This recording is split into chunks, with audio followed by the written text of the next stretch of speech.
Hi everybody, we're here to talk about what was described as an advertising exodus. We first read about it in the New York Times, advertisers pulling stories from YouTube. Yeah, so first off I want to say this is not just a YouTube issue. YouTube was the one that was widely reported, but what we've got is advertisers recognizing that their ads are being put adjacent to content that is not at all consistent with their brand. Advertising, especially digital advertising, is a complex ecosystem. Knowing exactly where your ad is going to appear and under what circumstances, I mean, it would sound simple that of course you would know that, but you actually don't. It's very complicated infrastructure, sometimes opaque, and sometimes intentionally opaque because people just want to sort of run the inventory without necessarily having to. It's automated a lot, right? A lot of it is automated and programmatic, right? And so that's one of the problems is, you know, people talk about the advantage of programmatic being it removes human inefficiency, right?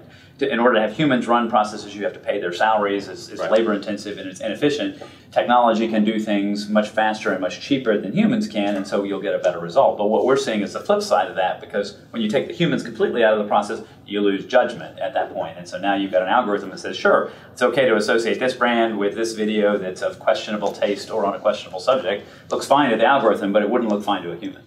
All right, Jim, so we've identified the problem. What's the solution? Context matters a lot. Right. If I'm an advertiser, if I'm Jaguar, or if I'm Maybelline, or I'm some other reputable brand, I want to associate with content that is going to resonate with the people I want to reach. It's interesting, with the rise of social, and Facebook has been the most significant and the most successful at this, is they like to talk about people-based marketing. And they've done a fantastic job, one could argue better than anybody in the industry, at really helping you get at real people.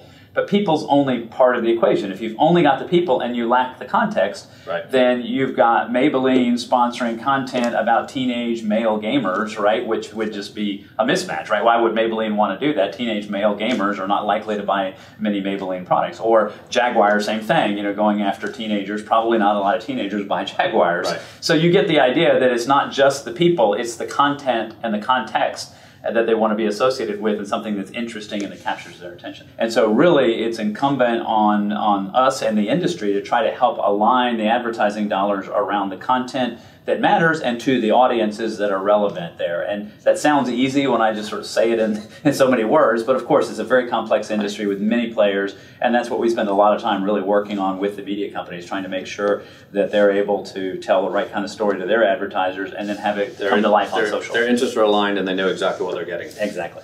Okay, brilliant. That does sound very simple, but as you say, there are nuances. There's a few details, yeah. All right. Thanks very much, everybody.